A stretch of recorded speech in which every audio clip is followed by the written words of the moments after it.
Good morning students. ये video मैं 9वीं कक्षा के लिए बना रहा हूँ। कबीर की साथी को हम लोग पढ़ रहे थे पिछली कक्षा में। हम लोगों ने पढ़ा था कबीर की दूसरी साखी को। कबीर की दूसरी साखी को पढ़ा था। आज हम जो है सो तीसरी साखी को पढ़ेंगे।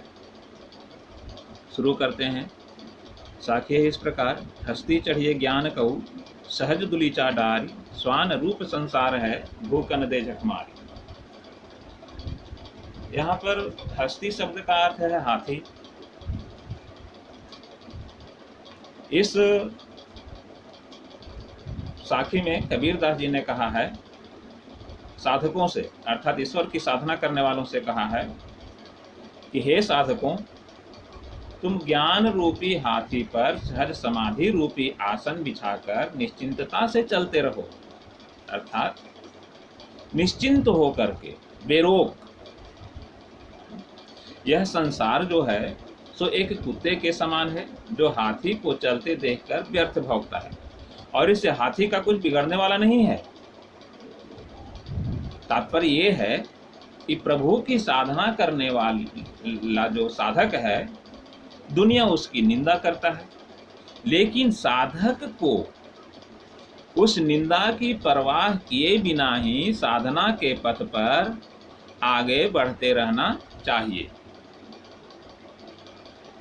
यदि साधक जो है सो निंदा की परवाह करे और अपनी साधना छोड़ दे, तो क्या वह ईश्वर की प्राप्ति कर सकता है? नहीं, कभी नहीं। स्वयं एक हाथी भी यदि कुत्ते के भौंकने पर ध्यान दे, वह कुत्ते के पीछे लग जाए, तो वह भी अपने गंतव्य तक पहुंचने में सक्षम नहीं हो सकता है। वह अपने गंतव्य से काफी पीछे रह जाएगा। इससे होगा क्या? सिद्ध होगा कि साधक का चित्त जो है वह एकाग्र नहीं है, जबकि साधक के पास एकाग्रता होनी चाहिए, तभी वह साधना करने में सक्षम हो सकता है। अर्थात ईश्वर की प्राप्ति उसे तभी हो सकती है। यहाँ पर इस साखी में कबीर दास जी ने संसार को कुत्ते के समान, अर्थात भौंकने वाले कुत्ते के समान कहा है। क्यों? यह संसार जो है उसका स्वभाव है कि धर्म कार्य में रत व्यक्ति को देख करके लोग उसकी निंदा करना शुरू कर देते हैं और उसके उस धर्म कार्य को लोग पाखंड बताते हैं। तो इस तुच्छ निंदा के प्रति साधक को ध्यान नहीं देना चाहिए। साधक को ध्यान नहीं देना चाहिए। साधक को बिल्कुल ही एकाग्र होना चाहिए। साधक को एकाग्र इसलिए होना चाहिए, उसकी एकाग्रता यदि भंग हो जाए तो वह भी अपने पथ से भ्रष्ट हो जाएगा। निंदा करने वाले, उनका तो काम ही है निंदा करना। वे अपने समय को व्यतीत कर रहे हैं व्यर्थ में दूसरे की निंदा करने में। कहा है भूकन दे झक मारी, उनको भौंकने दो, अर्थात उनको निंदा करने दो। वे अपने समय को व्यतीत कर रहे हैं, उनका समय ऐसे ही व्यतीत होगा।